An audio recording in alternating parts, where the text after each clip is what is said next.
Ang programang ito ay rated SPG. Striktong patnubay at gabay ng magulang ang kailangan. Maaaring may masiselang tema, lengguwahe, karahasan, sexual, horror o droga na hindi angkop sa mga bata. I just, got out of a relationship and it was just so bad. And I love this vibe. I was into a lot of Heart Evangelista, kadate SI Alden Richards nanood ng Shin. November 4, 2023. Nag-movie date sina Heart Evangelista at Alden Richards Oit kung saan pinanood nila ang 5 breakups and a romance one night. Post ni Heart sa kanyang Instagram movie date with at Alden Richards 02 kasunod nun ay ang mga pictures nila together inside the cinema with some friends.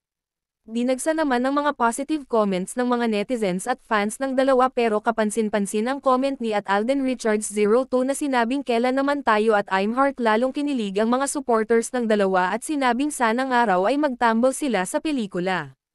Nakapareha na nga naman ni Alden sina Marian Rivera at Bea Alonzo kaya wish nila ay si Heart naman ang kasunod. Heart is in town pero mukhang marami siyang commitment dito at babalik pa siya abroad kung saan busy rin siya bilang model ng mga top brand doon kasama na ang ama nitong may sakit maybe kapag medyo maluwag ang sked niya.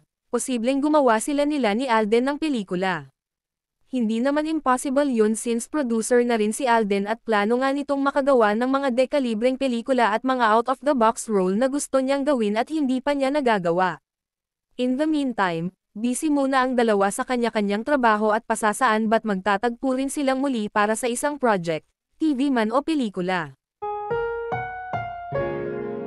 Ang programang ito ay rated SPG. Striktong patnubay at gabay ng magulang ang kailangan. Maaaring may masiselang tema, lengguwahe, karahasan, sexual, horror o droga na hindi angkop sa mga bata. Kim Chu, nilamon ni Maricel Soriano sa kanilang SAMPALAN scene. Fan na fan pala ng linlang ang TV host na si Robby Domingo at hangang-hanga siya sa acting ni Kim Chu bilang si Juliana. Nasabi pa niya kay Kim na ang galing nito. Pero may mga nagsasabi naman na kulang pa raw ang acting ni Kim. Hindi raw maramdaman ang pain nito sa loob. Kahit todo-todo na ang sampal ni Maricel Soriano sa kanya ay hindi ka pa rin daw makikisimpatya dito. Iisa kasi ang facial expression niya. Sana baguhin ni Kim at pag-aralan pa ang tungkol dito.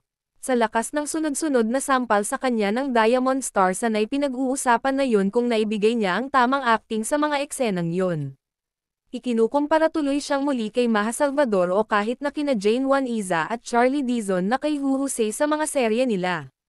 Buti na lang at bukod kay Maricel ay mahuhusay din sina Paulo Avellino at JM De Guzman.